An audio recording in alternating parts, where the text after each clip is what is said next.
الحمد لله نحمده ونستعينه ونستغفره ونؤمن به ونتوكل عليه ونعوذ بالله من شرور أنفسنا ومن سيئات أعمالنا من يهده الله فلا مضل له ومن يضلله فلا هادي له ونشهد أن لا إله إلا الله وحده لا شريك له ونشهد أن سيدنا ومولانا محمدا عبده ورسوله صلى الله تعالى عليه وعلى آله وأصحابه وبارك وسلم تسليما كثيرا أما بعد فقد قال الله تعالى في القرآن المجيد والفرقان الحميد فأعوذ بالله من الشيطان الرجيم بسم الله الرحمن الرحيم ربنا وابعث فيهم رسولا منهم يتلو عليهم آياتك ويعلمهم الكتاب والحكمة ويزكيهم إنك أنت العزيز الحكيم صدق الله العظيم۔ معزز سامعین کرام، بزرگوں اور دوستوں، اللہ کے رسول صلی اللہ علیہ وسلم کی ولادت کا دن تاریخ انسانی کا مبارک ترین اور روشن ترین دن تھا۔ نبی کریم صلی اللہ علیہ وسلم کی ولادت کے لیے اور آپ کو مبعوث کیے جانے کے لیے سیدنا ابراہیم علیہ السلام نے اللہ سے دعا مانگی تھی، اور صرف آپ کے دنیا میں آنے کے لیے ہی دعا نہیں مانگی، بلکہ کن مقاصد کے تحت آپ کو دنیا میں بھیجا جائے اس کو بھی اللہ رب العزت سے مانگا۔ اور یہ دعا بھی کیسے مبارک موقع پر مانگی؟ جب حضرت ابراہیم علیہ السلام اپنے فرزند حضرت اسماعیل علیہ السلام کے ساتھ کعبۃ اللہ کی تعمیر سے فارغ ہوئے تو اس وقت چند دعائیں مانگی تھی۔ ہر اہم کام سے، نیک کام سے جب انسان فارغ ہو اور اس کے بعد اللہ سے دعا کرے تو دعا قبول ہوتی ہے۔ حضرت ابراہیم نے بھی کعبۃ اللہ کی تعمیر سے فارغ ہونے کے بعد جو چند دعائیں کی، ان میں ایک دعا نبی کریم صلی اللہ علیہ وسلم کے لیے کی، اور دعا مانگی ربنا وابعث فیہم رسولا، کہ ہمارے پروردگار ہمارے خاندان میں سے ایک رسول کو بھیجیے، اور اس رسول کا کام کیا ہو، اس کا مقصد کیا ہو، یتلو علیہم آیاتک، جو آپ کی آیتوں کی تلاوت کرے۔ نبی کریم صلی اللہ علیہ وسلم کے دنیا میں آنے کا سب سے پہلا مقصد جو اللہ نے بیان کیا تلاوت قرآن ہے، کہ جو وحی آپ پر نازل ہو، جو پیغام اللہ کی طرف سے آپ کے پاس آئے، وہ آپ دنیا کے سامنے پیش کریں، پڑھ کر سنائیں، تلاوت کریں۔ تو تلاوت کتاب، تلاوت قرآن، یہ نبی کریم صلی اللہ علیہ وسلم کی بعثت کا پہلا مقصد تھا۔ اور دوسرا مقصد بیان فرمایا وَيُعَلِّمُهُمُ الْكِتَابَ، کہ صرف قرآن کو پڑھ دینا، صرف اس پیغام کو سنا دینا کافی نہیں ہے، بلکہ اس کی تعلیم بھی ضروری ہے۔ ان احکامات میں کیا باریکیاں ہیں ان کو سمجھانا بھی اللہ کے رسول صلی اللہ علیہ وسلم کی ذمہ داری تھی، اور آپ صلی اللہ علیہ وسلم نے صحابہ کرام کو قرآن کے مسائل اور قرآن کے اندر جو اسرار و رموز ہیں اس کو سمجھایا۔ تو پہلا مقصد تھا تلاوت قرآن، اور دوسرا مقصد تھا تعلیم قرآن، تعلیم کتاب، اور تیسرا مقصد اللہ نے بیان فرمایا وَيُعَلِّمُهُمُ الْكِتَابَ وَالْحِكْمَةَ، کتاب کی تعلیم کے ساتھ ساتھ حکمت کی تعلیم۔ حکمت بہت اہم چیز ہے، کہ جس آدمی کے اندر حکمت ہوتی ہے بڑے بڑے مسائل کو چٹکیوں میں حل کر لیتا ہے، اور جس کے اندر حکمت نہیں ہوتی چھوٹے سے مسئلے کے اندر پریشان ہو جاتا ہے۔ اسی لیے قرآن مجید میں اللہ نے دعوت کا اسلوب جو بیان کیا کہ وہ دعوت چاہے مسلمانوں کو دینا ہو یا غیر مسلموں میں دعوت کا کام کرنا ہو، اس کے لیے سب سے بنیادی چیز ہے حکمت، کہ حکمت کا ہونا آپ کے اندر ضروری ہے، تبھی دعوت کے میدان میں آپ کامیاب ہو سکتے ہیں۔ اور اگر حکمت نہیں ہے اور یوں ہی جو ہے اسلام کی طرف آپ بلا رہے ہیں، اسلام کا پیغام سنا رہے ہیں، تو جو مقصد آپ حاصل کرنا چاہتے ہیں اس مقصد کے اندر کامیاب نہیں ہو سکتے۔ اسی لیے اللہ نے بیان فرمایا وَمَن يُؤْتَ الْحِكْمَةَ فَقَدْ أُوتِيَ خَيْرًا كَثِيرًا، کہ جسے حکمت عطا کر دی گئی اسے سمجھو بہت بڑی بھلائی دے دی گئی۔ تو تیسرا مقصد ہے تعلیم حکمت، اللہ کے رسول صلی اللہ علیہ وسلم اس حکمت کو سکھانے کے واسطے بھی بھیجے گئے تھے۔ اور چوتھا مقصد اللہ نے بیان فرمایا وَيُزَكِّيهِمْ، نبی کریم صلی اللہ علیہ وسلم دنیا میں اس لیے تشریف لائے تاکہ لوگوں کے قلوب کا تزکیہ کریں، لوگوں کے دلوں کو صاف کریں، کیونکہ اگر دل صاف نہ ہو، دل شفاف نہ ہو، دل زنگ آلود ہو تو قرآن کی تلاوت کی جائے گی، احادیث مبارکہ پڑھی جائیں گی، لیکن ذرہ برابر اثر نہیں ہوگا کیونکہ دل صاف نہیں ہے۔ اس کو ایک مثال سے سمجھا جا سکتا ہے کہ اگر کسی سے کہا جائے ایک گلاس پانی لائیے، تو جس کو یہ کہا گیا کہ پانی لاؤ، اس کی سب سے پہلی ذمہ داری یہ ہے کہ جس گلاس میں اسے پانی لانا ہے، جس برتن میں اسے پانی لانا ہے، پہلے اس برتن کو، اس گلاس کو اچھی طرح صاف کر لے۔ گلاس اچھی طرح صاف ہو گیا تو اس میں ایک عام پانی بھی ڈال دیا گیا تو وہ پینے کے لائق ہوگا۔ لیکن اگر اس نے گلاس کو صاف نہیں کیا، جس برتن کے اندر پانی لینا ہے اس برتن کو صاف نہیں کیا، اور اس میں اب چاہے جتنا اچھا پانی ڈال دے، منرل واٹر بھی ڈال دے، تو اب وہ پینے کے لائق نہیں ہوگا، کیونکہ وہ ظرف ہی صاف نہیں ہے، وہ چیز ہی اس کے اندر صاف نہیں ہے جس کے اندر پانی کو ڈالا گیا ہے۔ بالکل یہی مثال دل کی ہے کہ اگر انسان کے دل کا تزکیہ نہ ہوا ہو، دل صاف نہ ہوا ہو، دل کے اندر دنیا بھر کی گندگی پڑی ہوئی ہو، تو پھر حق بات دل کے اندر نہیں بیٹھتی ہے۔ یہ نبی کریم صلی اللہ علیہ وسلم کے بعثت کے اہم مقاصد تھے جس کو قرآن نے بیان کیا، اور جس کو اللہ رب العزت سے حضرت ابراہیم علیہ السلام نے مانگا تھا، اور اللہ نے انہی مقاصد کے تحت نبی کریم صلی اللہ علیہ وسلم کو دنیا میں مبعوث کیا۔ اللہ رب العزت کی شان بڑی عجیب ہے کہ اللہ تبارک و تعالی نے نبی کریم صلی اللہ علیہ وسلم کے سہاروں کو ایک کے بعد ایک چھین لیا، کہ حضرت حلیمہ سعدیہ کے پاس سے نبی کریم صلی اللہ علیہ وسلم اپنی والدہ کے پاس پہنچے، ابھی 6 سال کی عمر ہوئی، والدہ محترمہ کا انتقال ہو گیا، پھر اس کے بعد دادا کا انتقال ہو گیا، ایک کے بعد ایک سہارا اللہ رب العزت نے لے لیا اور خاص اپنا سہارا عطا کیا۔ ارشاد فرمایا الم یجدک یتیما فآویٰ، اور مقصد کیا تھا کہ ولادت سے پہلے ہی والد کا انتقال، پھر والدہ کا انتقال، پھر کفالت کرنے والے دادا کا انتقال، دنیا کو یہ بتلانا مقصود تھا کہ اگر یہ سہارے باقی رہتے اور نبی کریم صلی اللہ علیہ وسلم کے کمال کا جب ظہور ہوتا تو کوئی یہ کہہ سکتا تھا، جیسا کہ عام طور پر دنیا میں کہا جاتا ہے کہ محمد صلی اللہ علیہ وسلم کے اندر جو کمالات نظر آ رہے ہیں یہ ان کی باپ کی تربیت کا نتیجہ ہے، یہ ان کی والدہ کی محنت کا نتیجہ ہے، یہ ان کے دادا کے اچھے ہونے کا نتیجہ ہے کہ ان کے دادا بہت اچھے تھے، ان کی اچھائی ان کے اندر منتقل ہوئی ہے۔ عام طور پر دنیا میں اس طرح کہا جاتا ہے، کوئی بچہ فرما بردار ہو تو باپ کی تعریف کی جاتی ہے، ماں کی تعریف کی جاتی ہے، گھر والوں کی بھی تعریف کی جاتی ہے کہ والدین نے اس بچے کی بہت اچھی تربیت کی۔ تو اس لیے سارے سہارے ختم کر دیے، یہ کہنے کی نوبت ہی نہ آئے۔ اللہ رب العزت نے اپنا سہارا نبی کریم صلی اللہ علیہ وسلم کو عطا فرمایا۔ نبی کا انتخاب اللہ رب العزت خود فرماتے ہیں، قرآن میں اللہ نے بیان فرمایا اللہ اعلم حیث یجعل رسالتہ، کہ اللہ رب العزت سب سے زیادہ اس بات کو جاننے والے ہیں کہ کسے نبی بنانا ہے، کسے رسول بنانا ہے۔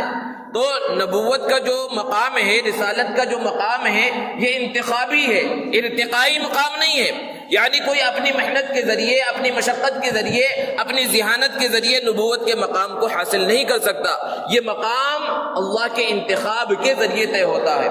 دنیا کے اندر بڑے سے بڑا مرتبہ انسان اپنی محنت کے ذریعے، مشقت کے ذریعے، مجاہدے کے ذریعے، ریاضت کے ذریعے حاصل کر سکتا ہے۔ نبی کو دیکھ کر صحابی بن سکتا ہے، صحابی کا دیدار کر کے تابعی بن سکتا ہے، تابعی کا دیدار کر کے تابعی بن سکتا ہے، محنت مشقت کر کے وہ عالم بن سکتا ہے، مفتی بن سکتا ہے، ڈاکٹر، انجینئر بن سکتا ہے، لیکن کوئی بھی اپنی ذہانت سے، اپنی فطانت سے نبوت کے مقام تک نہیں پہنچ سکتا۔ ہاں یہ الگ بات ہے کہ جو نبی ہوتا ہے وہ سب سے بڑا ذہین ہوتا ہے، سب سے زیادہ عقل مند ہوتا ہے، سب سے زیادہ فطین ہوتا ہے، لیکن انتخاب اللہ کی جانب سے ہوتا ہے۔ اسی لیے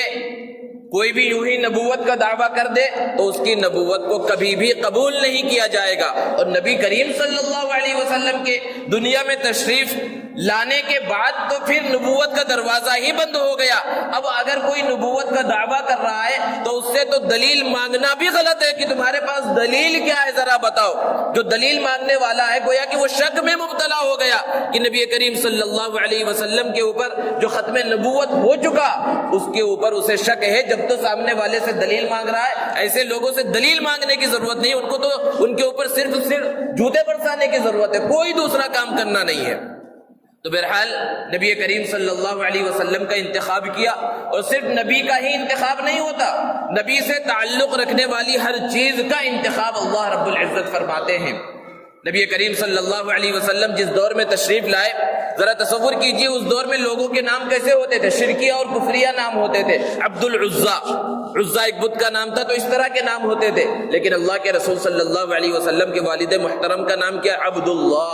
پورے ناموں میں سب سے بہتر نام جو اللہ رب العزت کو پسند ہے، والدہ کا نام آمینہ ہے، اور آپ کو جو دودھ پلانے والی خاتون ہے ان کا نام ہے سعدیہ، نیک بخت۔ اتنا اچھا نام کہ ان کے اندر حلم، بردباری اور اللہ پر یقین کوٹ کوٹ کر بھرا ہوا تھا۔ جبھی تو بہت ساری خواتین، بہت ساری عورتیں بنو سعد سے مکہ المکرمہ آئی تھی، لیکن ان کا یقین اللہ رب العزت کی ذات پر نہیں تھا، مسبب الاسباب پر نہیں تھا، ان کی نظر اسباب پر تھی۔ وہ یہ دیکھ رہی تھی کہ اس بچے کا باپ نہیں ہے، ہمیں انعام اور اکرام سے نہیں نوازا جائے گا، جبکہ حلیمہ سعدیہ کی نظر اسباب پر نہیں تھی، مسبب الاسباب پر تھی، اس لیے انہوں نے نبی کریم صلی اللہ علیہ وسلم کو لیا۔ تو اللہ رب العزت صرف نبی کا ہی انتخاب نہیں فرماتے، نبی سے تعلق رکھنے والی ہر چیز کو منتخب فرماتے ہیں کہ کسی کو انگلی اٹھانے کا موقع نہ ملے۔ اور نبی کا جہاں انتخاب ہوتا ہے وہیں اللہ رب العزت نبی کی حفاظت بھی فرماتے ہیں۔ نبوت سے پہلے کی جو زندگی نبی کی ہوتی ہے وہ بھی معصوم زندگی ہوتی ہے۔ نبوت ملنے کے بعد تو کسی بھی نبی سے گناہ کا صدور ہوتا نہیں، ہر نبی معصوم ہوتا ہے، لیکن نبوت سے پہلے کی جو زندگی ہے اس زندگی میں بھی اللہ رب العزت ہر نبی کی حفاظت فرماتے ہیں۔ حالانکہ نبی کریم صلی اللہ علیہ وسلم جس دور جاہلیت میں تشریف لائے کیسا ماحول تھا، بارہا ہم نے سنا کہ شراب پانی کی طرح پی جاتی تھی، بچے، بوڑھے، عورتیں، ہر کوئی شراب پیتا تھا، لیکن نبی کریم صلی اللہ علیہ وسلم کی اللہ نے حفاظت فرمائی، کبھی اس برائی کے قریب تک نہیں گئے۔ گانا بجانا عام تھا لیکن اللہ رب العزت نے حفاظت فرمائی۔ خود نبی کریم صلی اللہ علیہ وسلم نے ارشاد فرمایا کہ جب میری عمر 14 سال کی ہوئی تو قریش کے کسی بڑے گھرانے میں ایک شادی تھی، اور بڑے گھرانے میں، مالدار گھرانے کے اندر اگر شادی ہو تو پھر پیسہ جب مل جاتا ہے تو اللہ کے احکام اور نبی کا طریقہ ذہن کے اندر نہیں ہوتا۔ آج معاشرے میں یہی ہے کہ اگر اللہ نے مال و دولت سے نواز دیا تو شادیوں کے اندر کس طرح فضول خرچی کی جا رہی ہے، بینڈ باجا ہے اور لاکھوں روپیہ صرف فوٹوگرافی اور ویڈیوگرافی کے اوپر خرچ ہو رہا ہے۔ حالانکہ ان سب چیزوں سے نبی کریم صلی اللہ علیہ وسلم نے منع فرمایا، سختی کے ساتھ ممانعت ہے۔ تو اس زمانے میں بھی ایسے ہوتا تھا کہ پیسہ ہے تو وہاں پر ناچ گانا ہے اور فلاں فلاں ہے۔ تو یہ کوئی کلی قاعدہ نہیں ہے کہ آج کے زمانے میں جس کے پاس بھی پیسہ ہے ہر ایک ایسا کرتا ہے۔ بہت سے مالدار ہیں، اہل ثروت ہیں، جو دیندار ہیں، بہت پیسہ ہے لیکن سادی شادی کرتے ہیں، سنت کے مطابق کرتے ہیں۔ اس طرح کی فضول چیزیں ان کی شادیوں کے اندر نہیں ہوتی، وہ قابل مبارکباد ہے۔ تو نبی کریم صلی اللہ علیہ وسلم نے ارشاد فرمایا کہ میرے ہم عمر جو لڑکے تھے انہوں نے زبردستی مجھے تیار کیا اور مجھے بھی اس شادی کے اندر لے کر چلے گئے۔ ابھی ناچ گانے کا پروگرام شروع نہیں ہوا تھا کہ مجھے نیند آ گئی، اور میری آنکھ اس وقت کھلی جب یہ ناچ گانے کا پورا پروگرام ختم ہو گیا تھا۔ حالانکہ ابھی آپ صلی اللہ علیہ وسلم کو نبوت عطا نہیں کی گئی، کوئی جائز ناجائز کا مسئلہ ہی نہیں تھا، لیکن اگر اس مجلس میں آپ شریک ہوتے اور پھر کل جب آپ کو نبوت عطا کی جاتی اور آپ یہ کہتے میں گانے بجانے کے آلات کو توڑنے کے لیے آیا ہوں، ان سب چیزوں کو ختم کرنے کے لیے آیا ہوں، تو کل کے دن کہیں کوئی یہ نہ کہہ دیتا کہ آپ نے بھی تو ایک مجلس کے اندر شرکت کی تھی۔ تو اس طرح اللہ رب العزت نے حفاظت فرمائی۔ اسی طرح کا اور ایک واقعہ ہے کہ مکہ میں ایک بہت بڑا بت تھا جس کا نام تھا بوانا. لوگ سال میں اس کا ایک خاص دن مناتے تھے, اس کے ارد گرد جمع ہوتے تھے, چکر لگاتے تھے, اس کے سامنے سجدہ کرتے تھے. ابو طالب جو حضور اکرم صلی اللہ علیہ وسلم کے چچا ہیں, وہ حضور صلی اللہ علیہ وسلم کو لے کے اس جگہ پر جانے لگے. تو ابھی وہ بت جہاں پر وہ رکھا ہوا تھا اور اس کے ارد گرد لوگ چکر لگا رہے تھے, اس کی عبادت کر رہے تھے, پوجا کر رہے تھے, وہاں بھی نہیں پہنچے تھے کہ اللہ کے رسول صلی اللہ علیہ وسلم پر غشی تاری ہوئی اور آپ وہاں گر گئے. اور پھر جب آپ کو اٹھایا گیا تو پوچھا چچا نے اور دوسرے لوگوں نے کہ کیا ہوا, تو اللہ کے رسول صلی اللہ علیہ وسلم نے ارشاد فرمایا کہ ایک ہٹا کٹا آدمی مجھے نظر آیا, صاف شفاف اور سفید لباس کے اندر, اور اس نے مجھے منع کیا کہ اس کے قریب تمہیں نہیں جانا ہے. حضرت ابو طالب نے کہا اس کے بعد میں تمہیں کبھی جو ہے زبردستی کسی بھی ایسی مجلس کے اندر نہیں لے جاؤں گا. تو یہ کس طرح ہوا؟ نبوت سے پہلے کی زندگی میں اللہ رب العزت نے نبی کریم صلی اللہ علیہ وسلم کی حفاظت فرمائی. ہر غلط کام سے, غلط کام کا شائبہ تک کبھی دل کے اندر پیدا نہیں ہوا. یہ نبی کریم صلی اللہ علیہ وسلم کی محمد بن عبداللہ کی حیثیت ہے, محمد الرسول اللہ کی حیثیت نہیں ہے. اور اس طرح پاک صاف اور شفاف زندگی ہے. اللہ کے رسول صلی اللہ علیہ وسلم نے شعور کی عمر میں قدم رکھنے کے بعد سب سے پہلے جس چیز کی جانب توجہ فرمائی وہ ہے کسب معاش, روزی کمانا. اس کے اندر ہمارے نوجوانوں کے واسطے بڑا سبق ہے کہ اللہ کے رسول صلی اللہ علیہ وسلم سے کہ اس عمل سے اپنی زندگی کے اندر اس کو پیدا کریں.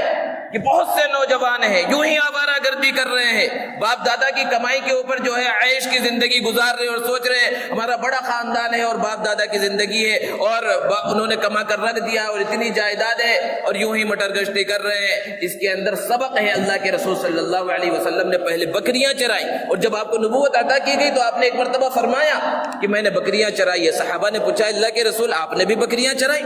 آپ صلی اللہ علیہ وسلم نے ارشاد فرمایا کوئی نبی ایسا نہیں گزرا جس نے بکریاں نہ چرائی ہو. عام طور پر آج کے زمانے میں کیا ہوتا ہے کہ اگر کوئی نیچے سے اوپر کی طرف چلا جائے, یعنی پہلے بہت غربت کی زندگی تھی, قسم پرسی کی زندگی تھی, فقر و فاقہ کی زندگی تھی, پھر اللہ نے مال و دولت سے نواز دیا اور بڑا جو ہے اس نے بنگلہ بنا لیا, بڑی جائیداد بن گئی, تو اپنی پرانی زندگی چھپاتا ہے کہ لوگوں کے سامنے نہ آئے کہ میں کس طرح جو ہے فقر و فاقہ کی اور غریبی کی زندگی گزارتا تھا, کس طرح چھوٹے گھر میں رہتا تھا. وہ سب نہیں بتانا چاہتا لوگوں کے سامنے کہ اس سے اس کی شہرت پر فرق پڑے گا, اس کا اسٹیٹس کم ہو جائے گا. لیکن اللہ کے رسول صلی اللہ علیہ وسلم کی حیات طیبہ کو دیکھیں, آپ نے سب کچھ کھول کر رکھ دیا. امت کو بتلانا مقصود تھا. آپ کا بچپن بھی دیکھ لو, آپ کی جوانی بھی دیکھ لو, نبوت کے بعد کی زندگی بھی دیکھ لو, نبوت سے پہلے کی زندگی بھی دیکھ لو, سب کچھ کھول کر بیان کر دیا گیا. اور پھر اللہ کے رسول صلی اللہ علیہ وسلم نے تجارت کی غرض سے ملک شام کے کئی سفر بھی کیے. 2 سفروں کے اندر 2 الگ الگ راہبوں سے, ایک مرتبہ بحیرہ راہب سے اور ایک مرتبہ نستورہ راہب سے ملاقات ہوئی, اور ان دونوں راہبوں نے نبی کریم صلی اللہ علیہ وسلم کو دیکھ کر, آپ کی خاص علامات اور نشانیوں کو دیکھ کر یہ بتایا کہ آگے چل کر نبی بننے والے ہیں. اور ایک سفر اللہ کے رسول صلی اللہ علیہ وسلم نے حضرت خدیجۃ الکبریٰ کے وکیل کی حیثیت سے کیا. حضرت خدیجۃ الکبریٰ رضی اللہ تعالی عنہا مکہ کی ایک باعزت اور مشہور بیوہ خاتون تھی, بہت مالدار تھی. وہ اپنا پیسہ اس طرح لوگوں کو دیتی تھی کہ تم تجارت کرو, اس کے بعد نفع کے اندر تمہیں اجرت دی جائے گی یا اس کے اندر تم شریک ہو جانا. اللہ کے رسول صلی اللہ علیہ وسلم نے جب ان کی رقم لے کر ملک شام کا سفر کیا اور تجارت کی, تو تجارت کے اندر بہت فائدہ ہوا. جب واپس تشریف لائے, حضرت خدیجۃ الکبریٰ نے آپ صلی اللہ علیہ وسلم کے چچا حضرت حمزہ رضی اللہ تعالی عنہ کے واسطے سے نکاح کا پیغام اللہ کے رسول صلی اللہ علیہ وسلم کو دیا. اللہ کے رسول صلی اللہ علیہ وسلم نے نکاح کے اس پیغام کو قبول کیا, اور اس طرح حضور اکرم صلی اللہ علیہ وسلم کا پہلا نکاح آپ کی 25 سال کی عمر مبارک میں ہوا.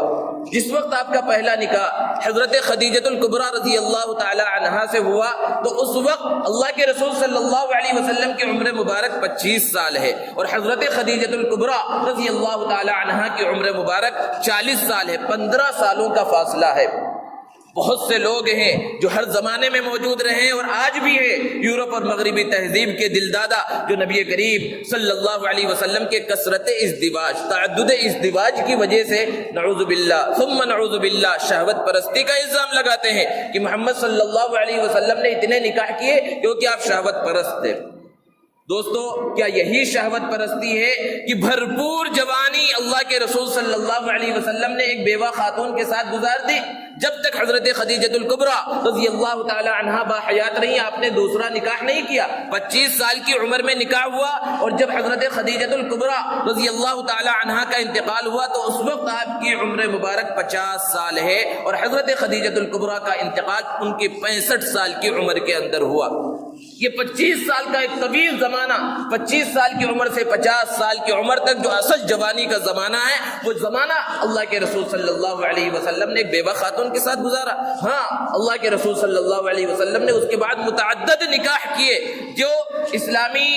شریعت کو پھیلانے کے واسطے، اور اس کے اندر بہت ساری حکمتیں اور مصلحتیں تھیں، لیکن ان حکمتوں اور مصلحتوں کو یہ لوگ جو خود شہوت پرستی کے اندر اوپر سے نیچے تک ڈوبے ہوئے ہیں، اور جن کے خاندان کا پتہ نہیں، خاندانی نظام جن کے پاس باقی نہیں ہے، ان لوگوں کی یہ مجال، ان کی یہ حیثیت، ان کا یہ درجہ کہ وہ اللہ کے رسول صلی اللہ علیہ وسلم پر شہوت پرستی کا الزام لگائیں۔ اور نعوذ باللہ ثم نعوذ باللہ، اگر حضور اکرم صلی اللہ علیہ وسلم شہوت پرست ہوتے تو شہوت پرستی کا الزام سب سے پہلے وہ لوگ دیتے جو آپ کی جان کے دشمن تھے، جنہوں نے طرح طرح کے الزام لگائے، آپ کو جھوٹا کہا، آپ کو شاعر کہا، آپ کو جادوگر کہا، آپ کو کاہن کہا، آپ کو طرح طرح سے ستایا، لیکن کبھی بھی آپ کے کردار پر وہ انگلی نہ اٹھا سکے، کبھی بھی یہ الزام نہ لگا سکے، حالانکہ انہیں تو سب سے بہترین موقع تھا، لیکن ان کے سامنے اللہ کے رسول صلی اللہ علیہ وسلم کی صاف شفاف زندگی تھی۔ انہی دنوں مکہ المکرمہ کے اندر کعبۃ اللہ کی دوبارہ قریش نے تعمیر کی، اور کعبہ کی عمارت پرانی ہو چکی تھی، اس کو منہدم کیا گیا اور اثر نو اس کی تعمیر کی گئی۔ اور جب کعبۃ اللہ کی تعمیر ہو گئی تو حجر اسود جو جنت کا پتھر ہے اور جس کو بوسہ دینے سے انسان کے گناہ معاف ہو جاتے ہیں، اللہ نے اس کو آسمان سے اس زمین پر بھیجا۔ اس پتھر کو لگانے کے سلسلے میں قریش کے قبیلے کے اندر اور عرب کے قبیلوں کے اندر اختلاف ہو گیا۔ ہر قبیلے کا سردار یہ چاہتا تھا کہ یہ مقام و مرتبہ مجھے ملے، میں اس دیوار کے اندر اس پتھر کو نصب کروں۔ قریب تھا کہ بڑی لڑائی ہو جاتی، پھر وہاں مشورے سے یہ طے ہوا کہ ایسا کیا جائے کہ کل صبح جو سب سے پہلے یہاں پر آئے وہ جو فیصلہ کر دے اس پتھر کو لگانے کے سلسلے میں، اس کی بات کو مان لیا جائے گا۔ بہت سے سردار تھے، ہر ایک یہی سوچ رہا تھا سب سے پہلے اٹھ کر میں پہنچوں گا اور میری رائے کے مطابق فیصلہ ہوگا۔ جب سب سردار صبح میں پہنچے تو دیکھا محمد عربی صلی اللہ علیہ وسلم سب سے پہلے وہاں مکہ المکرمہ کی اس مسجد حرام کے صحن میں موجود ہے، کعبۃ اللہ کے پاس موجود ہے۔ سب نے ایک زبان ہو کر کہا کہ یہ تو ہمارے امین ہیں، محمد صلی اللہ علیہ وسلم ہیں، ان کی رائے کو ہم بالکل مان لیں گے۔ آپ صلی اللہ علیہ وسلم کو ابھی نبوت عطا نہیں کی گئی، لیکن کتنا حکیمانہ فیصلہ کیا کہ ایک بڑی جنگ، بڑی لڑائی، کیونکہ ان کے درمیان تو معمولی باتوں پر لڑائی چھڑ جاتی تھی جو سالوں چلا کرتی تھی۔ اللہ کے رسول صلی اللہ علیہ وسلم نے ارشاد فرمایا ایک بڑی چادر کو لایا جائے، اس میں اس مبارک پتھر کو رکھا جائے، اور جتنے سردار ہیں سب اس کو پکڑ لیں، اس چادر کو۔ گویا کہ ہر ایک نے اس کے اندر حصہ ڈال دیا اور سب نے اس رائے کو پسند کیا، اور ہر ایک یہ سمجھ رہا ہے کہ میں ہی اس پتھر کو لگا رہا ہوں۔ اور جب اس پتھر کو لے کر کعبۃ اللہ کے پاس پہنچ گئے، اللہ کے رسول صلی اللہ علیہ وسلم نے اپنے مبارک ہاتھ سے سب کا وکیل بن کر اس پتھر کو کعبۃ اللہ کی دیوار میں نصب کر دیا، کیونکہ وکیل کا کام گویا کہ موکل کا ہی کام ہوتا ہے، اور ایک بڑی لڑائی جو ہو سکتی تھی وہ اللہ کے رسول صلی اللہ علیہ وسلم کے حکیمانہ فیصلے سے ٹل گئی۔ اللہ کے رسول صلی اللہ علیہ وسلم کی عمر مبارک جو 40 سال کی طرف بڑھ رہی تھی، اللہ کے رسول صلی اللہ علیہ وسلم کو خلوت، تنہائی پسندیدہ ہو گئی تھی، جلوت کو چھوڑ دیا تھا اللہ کے رسول صلی اللہ علیہ وسلم نے، اور بہت سے واقعات پیش آ رہے تھے نبوت کے ملنے سے، جن کو ارہاس کہا جاتا ہے۔ نبی کریم صلی اللہ علیہ وسلم اس مقصد کو حاصل کرنے کی خاطر، تنہائی کو پانے کے واسطے کئی دنوں کا توشہ لے کر جبل نور میں غار حرا کے اندر چلے جاتے۔ اللہ کے رسول صلی اللہ علیہ وسلم جو مکہ سے تھوڑی دور پر واقع ہے، مسجد حرام سے دور واقع ہے، اور اتنی اونچائی پر ہے، اللہ کے رسول صلی اللہ علیہ وسلم اس پر جاتے، اور چھوٹا سا غار ہے وہاں پر تشریف رکھتے، وہ جو غذا لے جاتے خشک غذا اس کو کھاتے، اور وہیں پر اللہ کے رسول صلی اللہ علیہ وسلم اللہ کی عبادت کے اندر مشغول رہا کرتے تھے۔ دنیا کے اندر کسی بڑے سے جب ملاقات کرنا ہوتا ہے تو ظاہر کو سنوارا جاتا ہے، اچھا لباس پہنا جاتا ہے، عطر و خوشبو کو لگایا جاتا ہے، لیکن یہاں تو ملاقات ہونے والی تھی اللہ رب العزت سے، اللہ کا پیغام آنے والا تھا، تو وہاں پر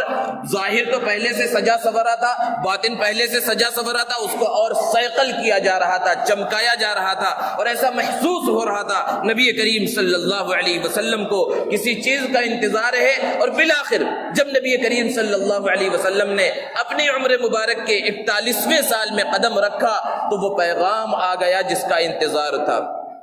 وہ فرشتہ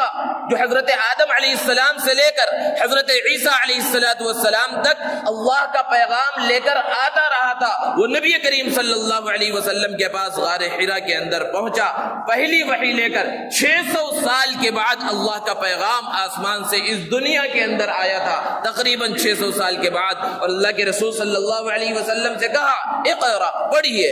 آپ صلی اللہ علیہ وسلم نے ارشاد فرمایا ما انا بقارئ، میں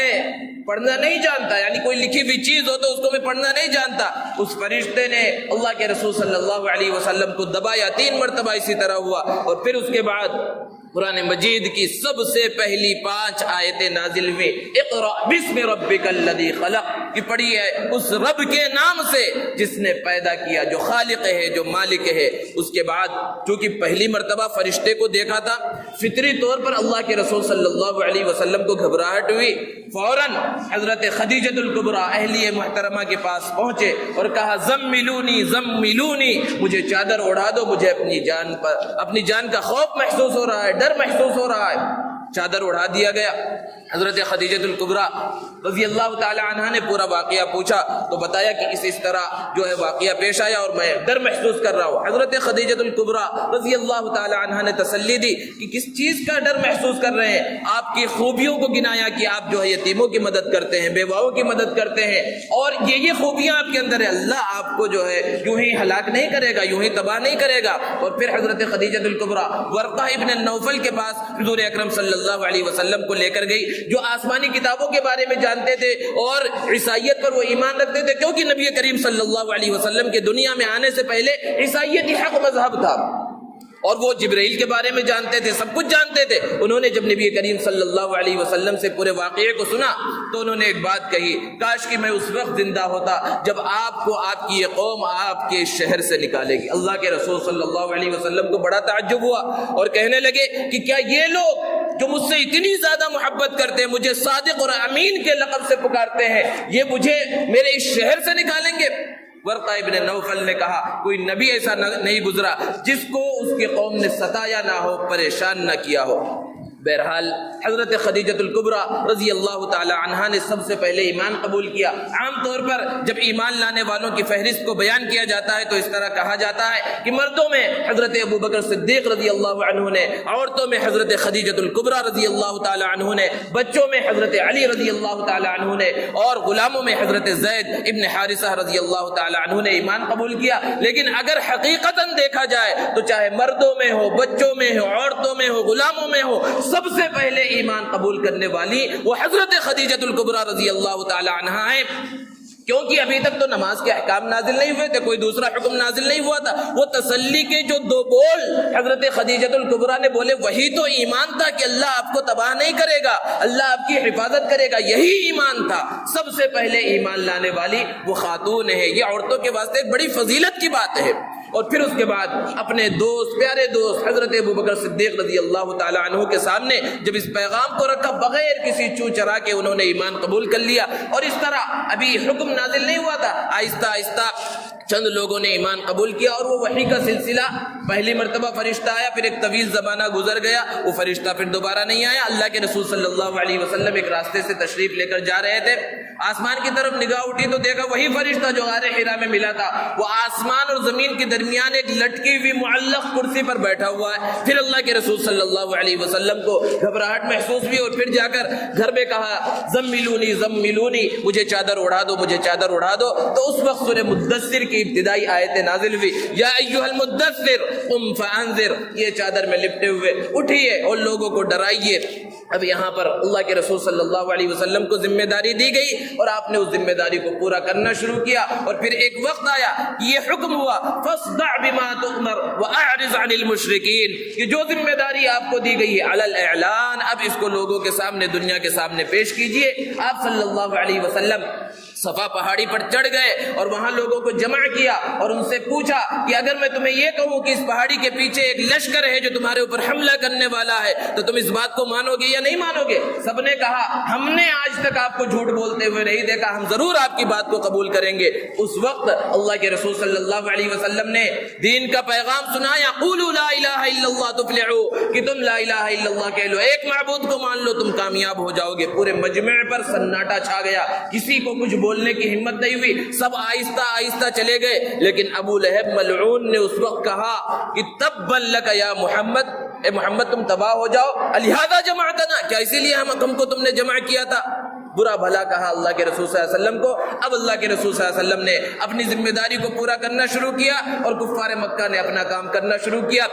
طرح طرح سے حضور اکرم صلی اللہ علیہ وسلم کو اور نئے نئے ایمان لانے والوں کو ستایا گیا اور ستایا جانا شروع ہوا، اور یہ سلسلہ چلتا رہا۔ آہستہ آہستہ لوگ ایمان کے دامن میں آتے رہے، اسلام قبول کرتے رہے۔ پھر وہ وقت آیا، ابو طالب آپ کا ساتھ دیتے تھے، ان کے اوپر بھی مکہ والوں نے دباؤ ڈالا۔ اللہ کے رسول صلی اللہ علیہ وسلم سے حضرت ابو طالب نے کہا کہ بھتیجے میرے اوپر اتنا بوجھ مت ڈالو کہ میں اس کو اٹھا نہ سکوں۔ اللہ کے رسول صلی اللہ علیہ وسلم نے ارشاد فرمایا، اے چچا جان، اگر میرے ایک ہاتھ میں سورج اور دوسرے ہاتھ میں چاند کو رکھ دیا جائے تب بھی میں اس ذمہ داری کو چھوڑنے والا نہیں ہوں جو ذمہ داری اللہ رب العزت نے مجھے دی ہے۔ حضرت ابو طالب نے جب آپ کی اس استقامت کو دیکھا تو کہا اب میں کوئی تم سے تعرض نہیں کروں گا، تمہارا جو دل چاہے کرو۔ اور پھر اس کے بعد جب طرح طرح سے ستایا گیا، یہاں تک کہ حضرت سمیہ رضی اللہ تعالی عنہ پہلی خاتون ہیں جن کو شہادت کا مرتبہ اسلام کے اندر ملا۔ ابو جہل نے برچھا مارا جس کی وجہ سے حضرت سمیہ رضی اللہ تعالی عنہ شہید ہو گئی، اور مختلف صحابہ کو طرح طرح ستایا جاتا رہا۔ اور پھر وہ وقت آیا جس کو عام الحزن قرار دیا گیا، ابو طالب کا انتقال ہو گیا، حضرت خدیجہ الکبریٰ رضی اللہ تعالی عنہ کا بھی انتقال ہو گیا۔ اللہ کے رسول صلی اللہ علیہ وسلم نے یہ سوچا کہ مکہ والے میری بات کو قبول نہیں کر رہے، میں کسی دوسرے علاقے کے اندر چلے جاؤں، شاید وہاں کے لوگ میری بات کو مان لیں۔ اور اس مقصد کی خاطر نبی کریم صلی اللہ علیہ وسلم نے مکہ سے طائف کا سفر کیا۔ مکہ سے طائف 80-90 کلومیٹر کا فاصلہ ہے اور پہاڑی راستہ ہے۔ کس طرح اللہ کے رسول صلی اللہ علیہ وسلم نے سفر کیا ہوگا، مشکلات کو برداشت کیا ہوگا، ہماری اور آپ کی خاطر اس کا اندازہ اور تصور تک نہیں کیا جا سکتا۔ لیکن جب طائف پہنچے تو وہاں کے لوگوں نے تو اللہ کے رسول صلی اللہ علیہ وسلم کے ساتھ جو معاملہ کیا، انہوں نے مکہ والوں کو بھی پیچھے چھوڑ دیا، اوباش لڑکوں کو حضور اکرم صلی اللہ علیہ وسلم کے پیچھے لگا دیا جو آپ پر پتھر برسا رہے تھے۔ آپ کی مبارک جوتیاں خون سے لہو لہان ہو گئی۔ اللہ کے رسول صلی اللہ علیہ وسلم پھر واپس تشریف لائے اور حج کے موقع پر جو لوگ ملتے تھے انہیں دین کا پیغام دیتے تھے، اور اس طرح مدینے کی طرف اسلام پھیلا۔ کچھ لوگوں نے، مدینے کے لوگوں نے اسلام قبول کیا، اور پھر وہ موقع بھی آیا کہ اللہ کے رسول صلی اللہ علیہ وسلم نے مکے سے مدینے کی جانب ہجرت فرمائی۔ انشاءاللہ آئندہ جمعہ میں مکے سے جو مدینے کی جانب سفر ہوا اس کو بیان کیا جائے گا۔ اللہ رب العزت نبی کریم صلی اللہ علیہ وسلم کی سیرت کو سمجھ کر پڑھنے اور اس پر عمل کرنے کی توفیق عطا فرمائے۔ وآخر دعوانا الحمدللہ۔